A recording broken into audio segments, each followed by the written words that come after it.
Bagi para pengidap hipertensi, Anda wajib saksikan tayangan berikut ini.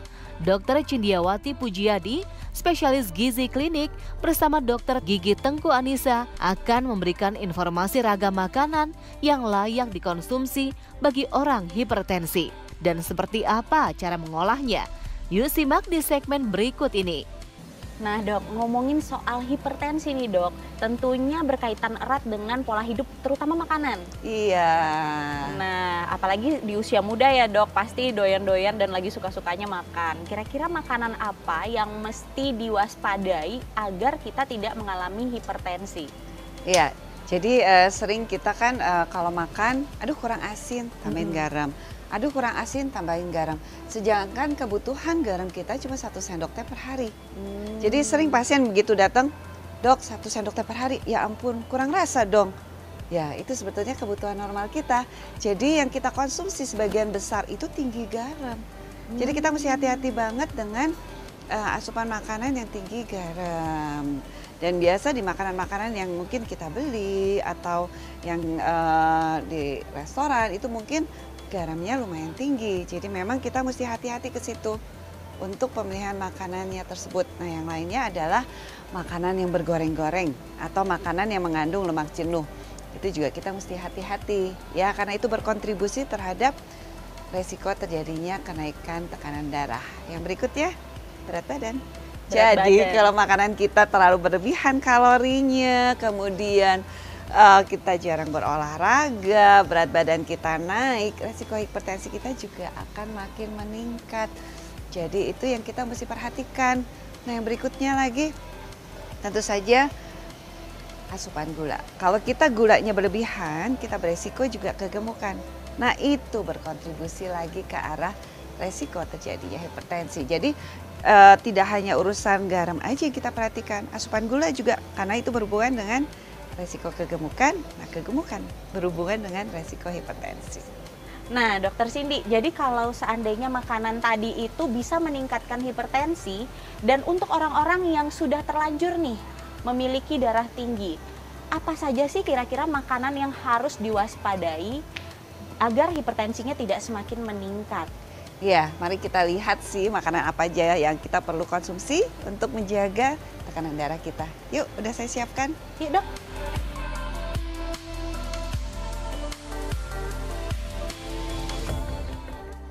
Tadi kan kita mau membahas mengenai makanan-makanan yang katanya baik dikonsumsi oleh orang yang sudah menderita hipertensi. Iya. Nah dok, ini ada banyak banget nih makanan di depan kita dok. Mulai dari sini nih dok, ini ada nasi merah ya? Kita udah punya nih nasi merah ya. Jadi nasi merah ini merupakan karbohidrat kompleks di mana per 100 gram. 100 gram itu berapa? Sekitar 6 sendok makan rata. Itu mengandung sekitar 175 kalori dan 4 gram protein. Jadi kenapa kebutuhan karbohidrat kita beda-beda? Karena ya memang ditentukan oleh umur, tinggi badan, berat badan, kondisi kesehatan, itu yang menyebabkan loh berapa sendok sih kita harus makan, karena beda-beda di kebutuhan masing-masing orang. Nah untuk 6 sendok makan nasi merah tersebut itu sama dengan sekitar 2 lembar roti gandum.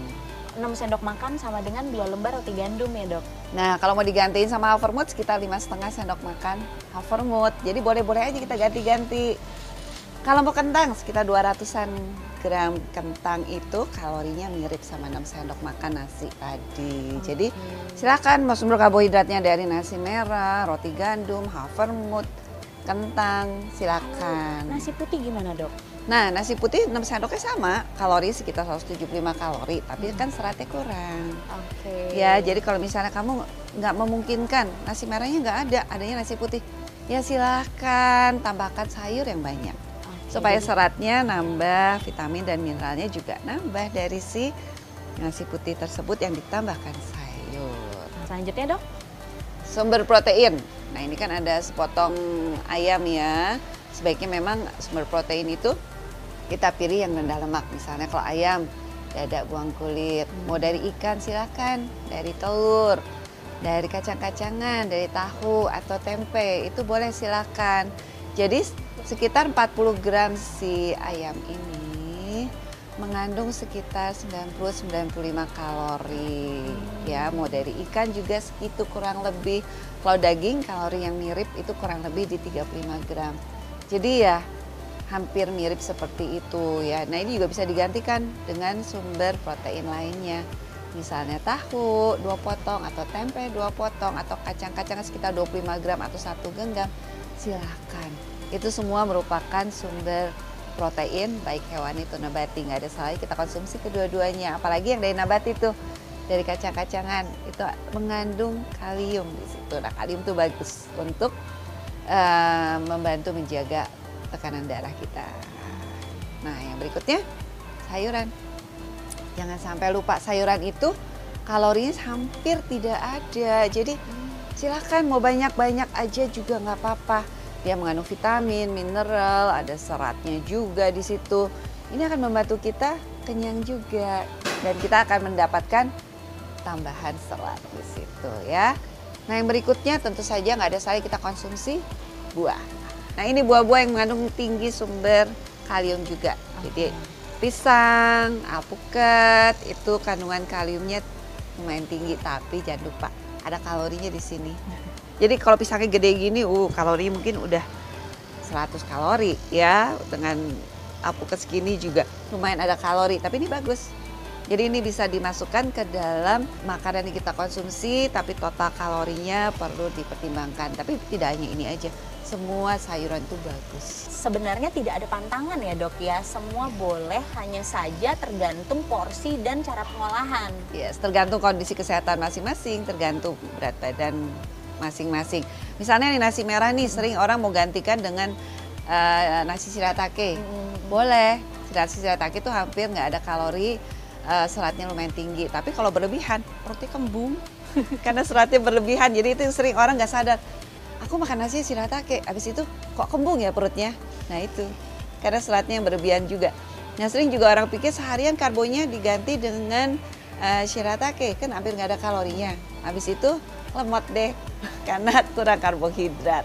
Jadi ya memang kita mesti mempertimbangkan semuanya tidak berlebihan. Dikombinasi saja, misalnya nasi merahnya kombinasi dengan shiratake atau nasi putihnya dikombinasi dengan shiratake. Kita kombinasi segala makanan ini sehingga lengkap. Nah, yang berikutnya kita mesti hati-hati adalah tentu saja minyaknya. Jangan terlalu banyak. Jangan terlalu banyak goreng-goreng atau santan-santan, itu akan berkontribusi terhadap tingginya asupan lemak jenuh. Jadi lemak jenuh kita juga jangan berlebihan. Terutama garam ya dok ya. Nah, garam itu hati-hati. Kebutuhan garam kita cuma 1 sendok teh per hari. Jangan sampai berlebihan. Kalau berlebihan ya lewat jatah kita. Kalau jatah kita lewat, tensinya akan beresiko untuk lebih naik.